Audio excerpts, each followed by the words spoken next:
Hello दोस्तों, I am Neeraj Tiwari from Tiwari coaching classes. Tiwari coaching class YouTube में मैं एक बार फिर से आपका स्वागत करता हूं। आज की वीडियो में मैं आपको एम्फैटिक सेंटेंसेस बताऊंगा। एक मैजिक सेंटेंस है ये, और इस सेंटेंस को कैसे ट्रांसलेट करेंगे, टेंस के थ्रू भी आपको बताया जाएगा। अलग अलग टेंस के एम्फैटिक सेंटेंस कैसे होंगे, ये सब आपको आज इस वीडियो के माध्यम से बताया जाएगा। वीडियो के अंत तक आप बने रहिएगा। एम्फैटिक सेंटेंस से रिलेटेड जितने भी सेंटेंसेस आते हैं सबकी आप जानकारी आज ले लीजिएगा। कैसे एम्फैटिक सेंटेंस को ट्रांसलेट करते हैं, उसके रूल्स क्या हैं, ये किस तरह के होते हैं, सारी बातें आज इस वीडियो के माध्यम से मैं आपको क्लियर कर दूंगा। तो एम्फैटिक सेंटेंसेस आते हैं सीधे टॉपिक पर। एम्फैटिक सेंटेंस में एम्फैटिक सेंटेंस मीनिंग दृढ़वाचक वाक्य, जहां पर दृढ़ता, दबाव जहां पर बनाया गया हो, जहां पर दृढ़ता बनाया गया हो, जिस सेंटेंस में फोर्स किया गया हो। आपने एम्फैटिक प्रोनाउन पढ़ा होगा, रिफ्लेक्सिव प्रोनाउन, एम्फैटिक प्रोनाउन, जो पर्सनल प्रोनाउन की पॉजिटिव केस में सेल्फ लगा के बनाया जाता है, आपने पढ़ा होगा।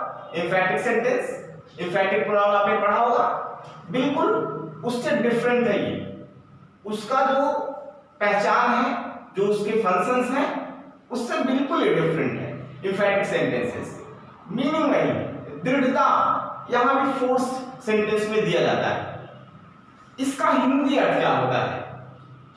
एम्फैटिक सेंटेंस बताया गया, इसके जो वाक्य होते हैं दृढ़ता से भरे हुए, फोर्स से भरे हुए होते हैं। देखिए इसको पहचाने कैसे?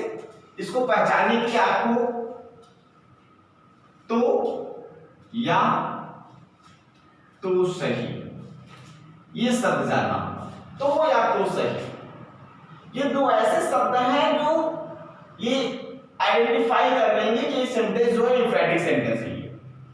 आप बोलते हैं वह जाता तो है, वह गया तो, वह देखा तो, मेरे पास कलम है तो सही, तुम्हारे पास नौकरी है तो सही। इस तरह के सेंटेंस हम आप बोलते हैं, उसको ट्रांसलेट कैसे करेंगे ये आज आपको इस वीडियो के माध्यम से बताया जाएगा। तो सीखते हैं, जानेंगे कैसे, बिल्कुल इजी वे जानने का।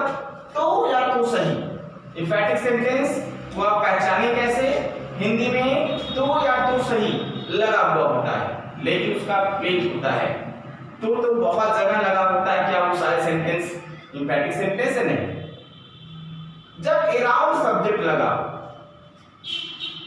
सब्जेक्ट के बाद वह जाता तो है। अब यहां आपने देखा, यहां तो जो है वर्ब की बात है, अराउंड सब्जेक्ट नहीं। अराउंड सब्जेक्ट है तो उसकी अलग है मीनिंग। आफ्टर वह जाता तो है, वह देखा तो, मैं पढ़ता तो हूं। इस तरह के सेंटेंसेस एम्फैटिक सेंटेंस के अंतर्गत आते हैं। ट्रांसलेट कैसे करेंगे? हर टेंस के माध्यम से बताऊंगा। प्रेजेंट इंडेफिनिट का एम्फैटिक सेंटेंस देखिएगा।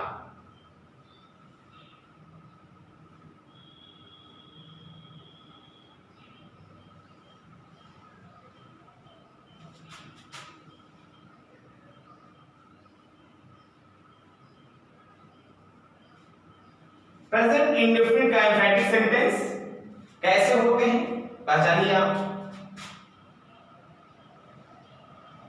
ता तो है, ती तो है, ते तो है, ये इसका पहचान। वह जाता तो है, मैं पढ़ाता तो हूं, वह नृत्य करता तो है। इस तरह के सेंटेंस प्रेजेंट इंडेफिनिट एम्फैटिक सेंटेंस से रिलेटेड होते हैं। प्रेजेंट इंडेफिनिट एम्फैटिक सेंटेंस है। अब ये तो इसको आप पहचान लिए, कैसे आप ट्रांसलेट करेंगे? पहले आप लिखिएगा सब्जेक्ट, उसके बाद डू या डज। अब अकॉर्डिंग टू सब्जेक्ट आप लिखेंगे। प्रेजेंट इंडेफिनिट में आपने देखा प्रेजेंट इंडेफिनिट टेंस के सेंटेंस को ट्रांसलेट करते समय आप डू डज नॉट लगा डू नॉट डज नॉट आप लगाते हैं आफ्टर सब्जेक्ट। यहां डू नॉट नहीं होगा, डज नॉट नहीं होगा, सिर्फ डू या डज होगा। लेकिन डू होगा कि डज होगा ये भी सब्जेक्ट के नंबर से आइडेंटिफिकेशन किया जाएगा। सब्जेक्ट का नंबर ही आइडेंटिफाई करेगा कि यहां डू लगाया जाएगा कि डज। उसके बाद V1, उसके बाद आपका अदर वर्ड्स, जैसे वह जाता तो है, वह जाता तो है। अब इसको आप ट्रांसलेट किए, ही सिंगुलर नंबर का है इसलिए यहां क्या होगा डज, ही डज गो। वह जाता तो है, ही डज गो। तुम पढ़ते तो हो, तुम पढ़ते तो हो।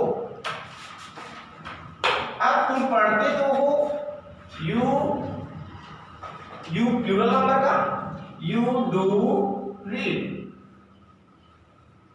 वह अपना काम करती तो है, she does do her work. अब वहां डू करने के लिए और डज यहां तो के लिए, तो के सेंस में आया हुआ है। अगर वह अपना काम, इस सेंटेंस को आप देखिएगा, वह अपना काम करती तो है। अब यहां सी डज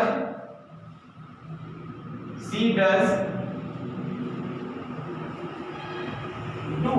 अब यहां डू करने के लिए, अब डज तो के लिए। ध्यान दीजिएगा यहां डज और डू दोनों एक साथ आया हुआ, ये मत समझिएगा सिर्फ तो के लिए दोनों आ गया, नहीं। यहां तो के लिए डज इंफैटिक इंप्रेशन देने के लिए, और डू यहां करने के सेंस में, सी डज डू हर अपना work, she does do her work.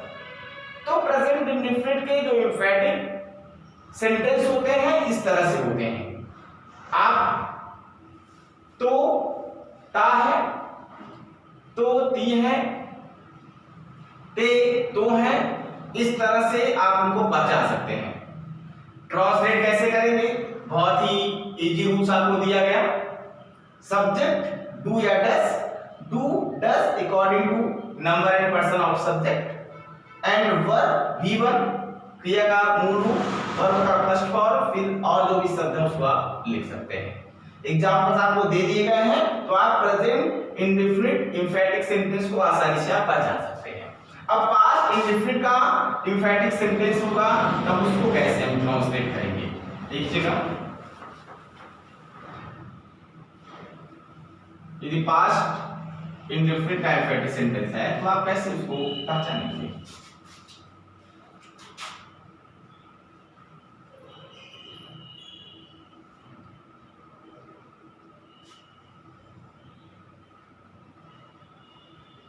आ तो सही,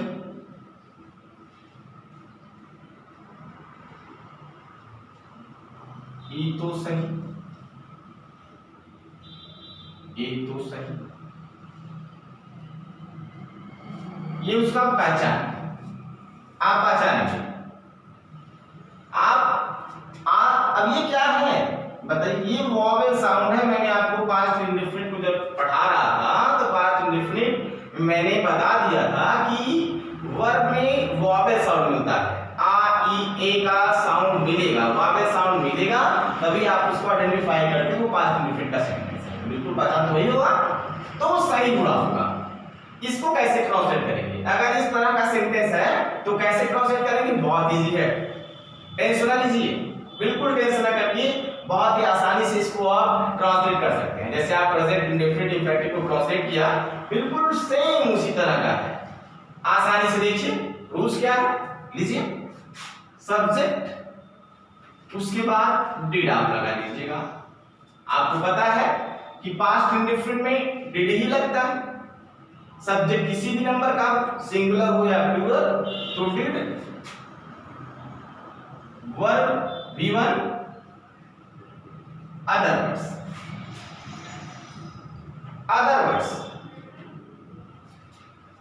अब देखिएगा जैसे वह आया तो सही, हमेशा आप कहते हैं वह आया तो सही, वह काम किया तो सही, वह आया तो सही, he did come, he did come, वह आया तो सही, he did come, उसने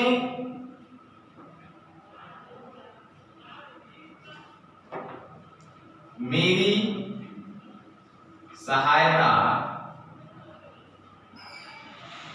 किया तो सही,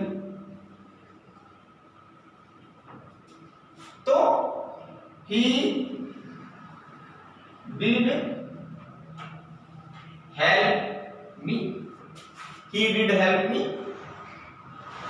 पास्ट इंडेफिनिट एम्फैटिक सेंटेंस बिल्कुल इजी होते हैं, जैसे प्रेजेंट इंडेफिनिट एम्फैटिक सेंटेंस आपने आसानी से ट्रांसलेट किया, बिल्कुल उसी वे में आप इसको भी समझ सकते हैं। लास्ट में आपको वोवेल साउंड मिलेगा, उसके बाद तो सही जुड़ा होगा, जैसे मैंने एम्फैटिक सेंटेंस का पहचान बताया था, तो या तो सही से आप पहचान सकते हैं वो सेंटेंस जो है एम्फैटिक सेंटेंस है। यहां पास्ट इंडेफिनिट में ये जो है पहले का ही डिटेक्शन है, मैंने बताया था पहचान है, इसको आप पहचान सकते हैं पास्ट इंडेफिनिट ई के साउंड से, उसमें तो सही जुड़ा हुआ होगा। ट्रांसलेट करेंगे एम्फैटिक सेंटेंस, यदि पास्ट इंडेफिनिट से रिलेटेड हो तो डिड लगा देंगे आफ्टर सब्जेक्ट, बिफोर वर्ब, आपको वो सेंटेंस ट्रांसलेट हो जाएगा। अब आपको बताया जाएगा हैव से रिलेटेड एम्फैटिक सेंटेंस, उसको कैसे ट्रांसलेट करेंगे, ध्यान दीजिएगा, वेरी इजी।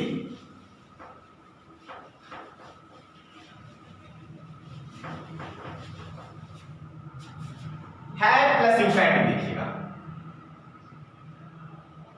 यहां हैज का कोई प्लान नहीं है, सिर्फ हैव है, हैव प्लस एम्फैटिक सेंटेंस।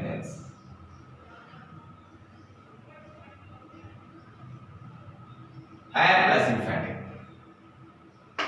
तब कैसे इसको यूज करेंगे, इसके सेंटेंस कैसे होंगे, इसका पहचान है पास है तो सही,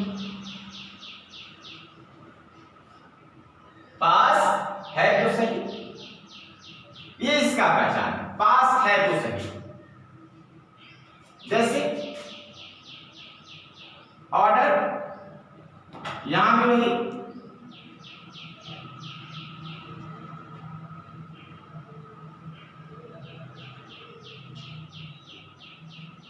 थिंग्स या नाउन आप कह सकते हो, थिंग्स या नाउन आप कह सकते हो। जैसे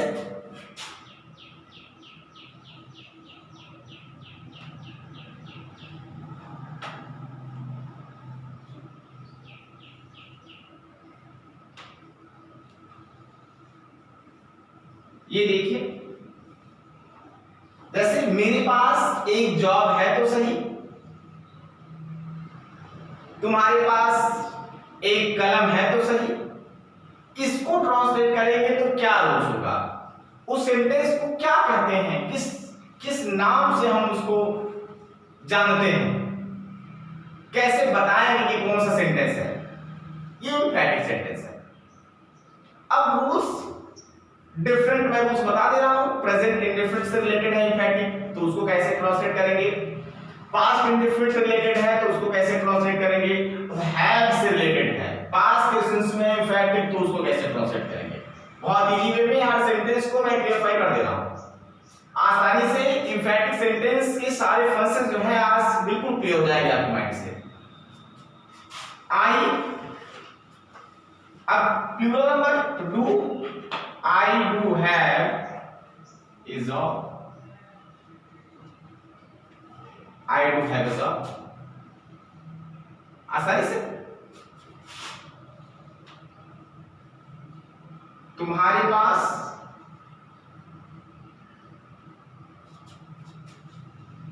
एक गाय है तो सही,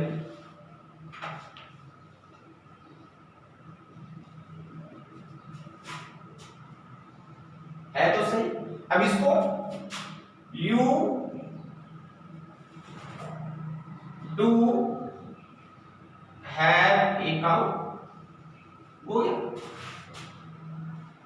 कितने आसानी से इंफैक्टिक सेंटेंस, चाहे वो जिस स्ट्रक्चर से रिलेटेड हो, हम उसको कैसे ट्रांसलेट कर पा रहे हैं।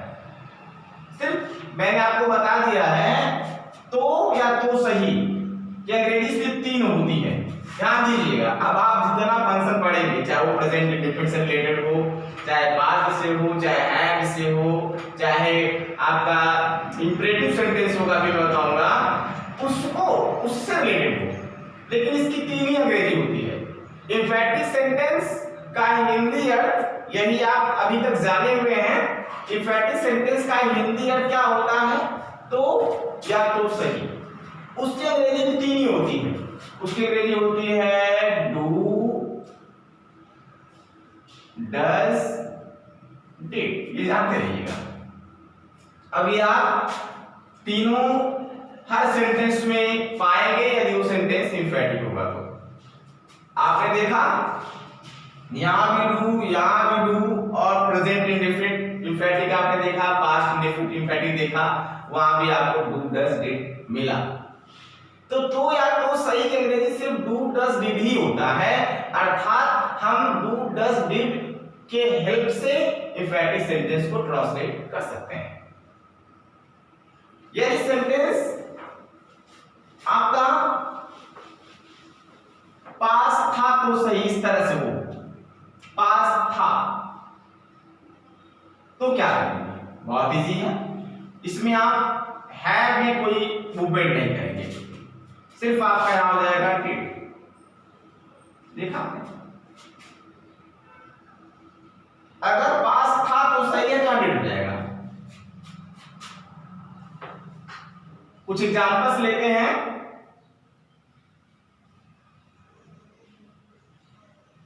मेरे पास एक कलम था तो सही। मेरे पास एक कलम था तो सही, तो आप लगाएंगे I did have a pen. कितने सरल तरीके से इस सेंटेंस को हम ट्रांसलेट कर पा रहे हैं, बिल्कुल इजी वे है। बहुत ज्यादा पैनिक ना होइएगा, कोई भी सेंटेंस हो पैनिक नहीं होते। हिंदी का कोई भी सेंटेंस हो, चाहे कितना बड़ा हो, चाहे छोटा हो, चाहे अटपटा आपको लगे, चाहे जैसा भी लगे, हम पैनिक नहीं होते। इजी वे में देख करके, रिलैक्स होकर के जो कुछ आपको बताया गया है उसके अकॉर्डिंग हम ट्रांसलेट कर लेते हैं।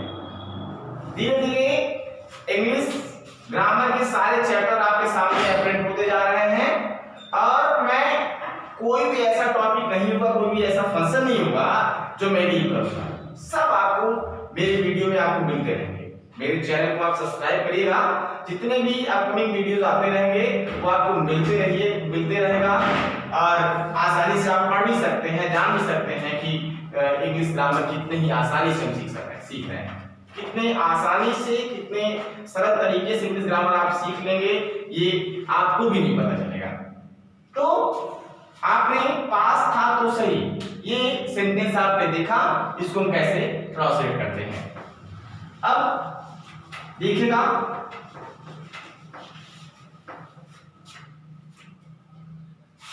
डू का प्रयोग कहां करते हैं सर? डू से यदि रिक्वेस्ट हो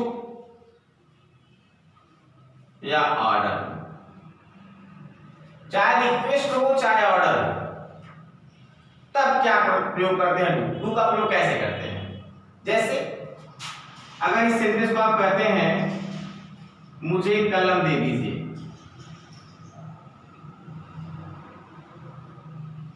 मुझे कलम दीजिए, यदि आप कहते हैं इसको कहते हैं give me pen, give me pen. अगर इसी सेंटेंस को कहना हो मुझे कलम जरूर दीजिए या मुझे किताब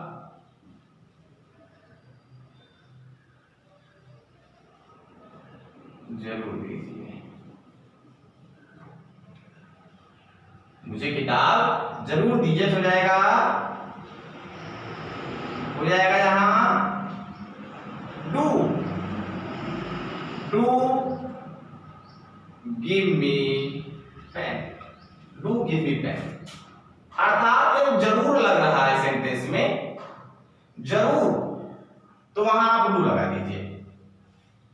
मेरे पास जरूर आइए, डू कम टू मी, उसकी सहायता जरूर कीजिए, डू हेल्प हिम। जरूर के लिए आप डू लगा देंगे बिफोर वर्ब इंपरेटिव सेंटेंस में, आसानी से इस फंक्शन को भी आप ट्रांसलेट कर सकते हैं। तो इंफैक्टिव सेंटेंस से रिलेटेड जितने भी सेंटेंस आ सकते हैं, जितने तरह से आ सकते हैं, मैंने आपको बता दिया। आज की वीडियो आपको अच्छे से समझ में आ गई होगी, मैं ऐसा ही आशा करता हूं, और आज से आपको इंफैक्टिव सेंटेंस में थोड़ी सी प्रॉब्लम नहीं होगी। ये बिल्कुल मैं चैलेंज कर रहा हूं। यदि आपने इस वीडियो को देखा है शुरू से अंत तक, तो बिल्कुल इसमें इंफैक्टिव सेंटेंस में कोई प्रॉब्लम होने वाली नहीं है। आप अधिक से अधिक प्रैक्टिस करिएगा और स्वस्थ रहिए, घर पे बने रहिए और पढ़ाई करते रहिए। Thank you.